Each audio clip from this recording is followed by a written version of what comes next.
Alhamdulillah, wa salatu wa salam ala rasulillah. Mes chers frères, mes chères sœurs, assalamu alaikum wa rahmatullahi wa barakatuh. Nous nous retrouvons aujourd'hui dans ce troisième épisode sur la biographie de notre noble prophète, Muhammad sallallahu alayhi wa sallam. Nous allons voir aujourd'hui une courte description physique de notre prophète sallallahu alayhi wa sallam. Tout d'abord, il faut savoir que le prophète sallallahu alayhi wa sallam n'était ni grand ni petit de taille. Il était de taille moyenne. Il avait les épaules larges. Il n'était ni maigre ni gros, mais son corps était un corps musclé, masha'Allah, et était plutôt costaud. Il avait les cheveux noirs qui lui arrivaient jusqu'aux épaules. Et parfois il les coupait et ses cheveux lui arrivaient jusqu'aux oreilles ou bien jusqu'à mi-oreille. Ses cheveux n'étaient ni frisés ni raides. Ses cheveux étaient plutôt ondulés avec de légères boucles. Il avait une grosse barbe bien fournie, masha'Allah. Le visage du prophète sallallahu alayhi wa sallam était lumineux comme la pleine lune. Il avait vraiment un visage éclairé. Il avait le nour sur le visage, il avait la lumière sur le visage. Il était très très très beau, le prophète sallallahu alayhi wa sallam. Il avait un teint blanc avec quelques rougeurs sur le visage. Le prophète sallallahu alayhi wa sallam avait une grande bouche. Et le fait d'avoir une grande bouche, c'est un signe de beauté. À l'époque du prophète sallallahu alayhi wa sallam, les Arabes, ils aimaient faire l'éloge des personnes qui avaient une grande bouche. De cette bouche-là se dessinait un très beau sourire. En effet, le prophète sallallahu alayhi wa sallam était quelqu'un de très souriant. Il est rapporté par l'imam Muslim que le prophète sallallahu alayhi wa sallam a dit dans un hadith: ne méprise aucune bonne action, si petite soit-elle, comme le fait d'accueillir ton frère avec un visage souriant. Ce hadith, il indique clairement que le fait de sourire, c'est une bonne action. C'est un acte d'adoration, c'est une chose qu'Allah aime. Dans un autre hadith qui est très connu, le prophète sallallahu alayhi wa sallam a dit: le sourire est une aumône. Le fait de sourire, c'est comme si tu donnais une aumône à ton frère. Malheureusement, de nos jours, on trouve certains frères, certaines sœurs qui ne sourient pas en pensant qu'il faut toujours être sérieux. Le fait de sourire, ça montre une certaine immaturité ou qu'on n'est pas sérieux, qu'on n'est pas bien dans la religion. Si on sourit trop, ça montre qu'on n'a pas forcément de la piété. Ça, c'est vraiment une vision erronée. Ces personnes-là, ils vont à l'opposé du comportement du prophète sallallahu alayhi wa sallam. Le prophète sallallahu alayhi wa sallam, il souriait aux grands comme aux petits. Alors que de nos jours, les petits, parfois, on n'y prête même pas attention. On voit certaines personnes, des petits leur passent le salam, ils répondent pas. Ou bien ils voient un enfant, ils lui passent pas le salam.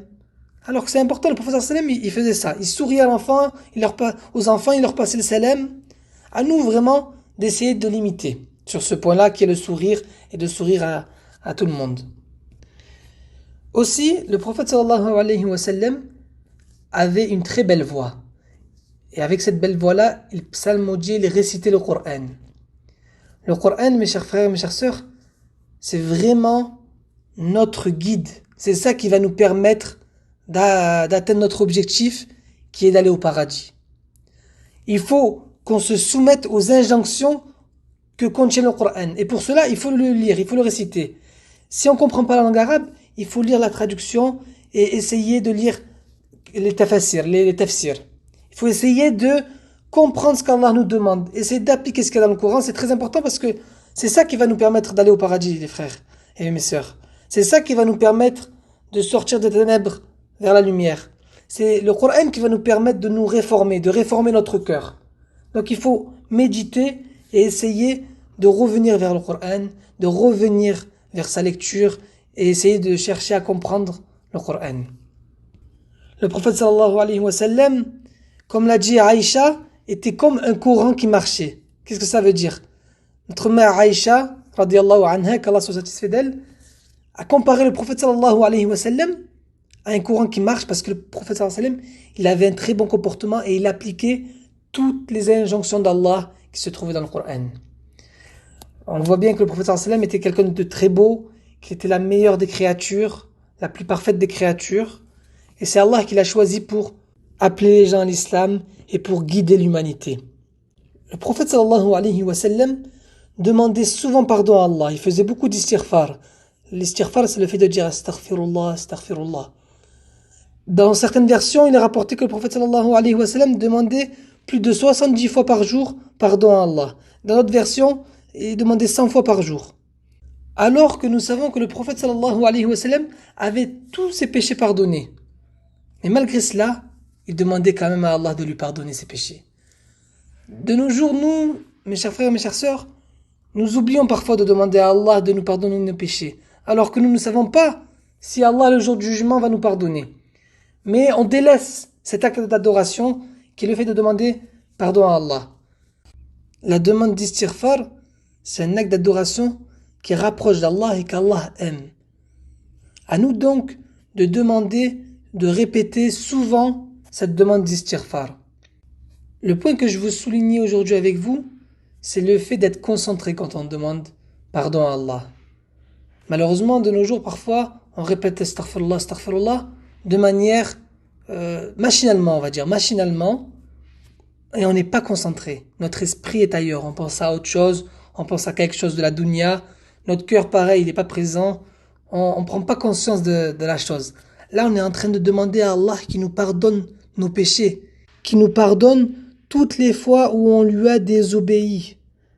Subhanallah, c'est quelque chose de très très important. Donc, il faut essayer d'être concentré. Il faut essayer que quand on demande, on pense à ce qu'on est en train de dire. On prend conscience de ce qu'on est en train de dire. Le fait de répéter machinalement, c'est toujours mieux que de ne pas le faire.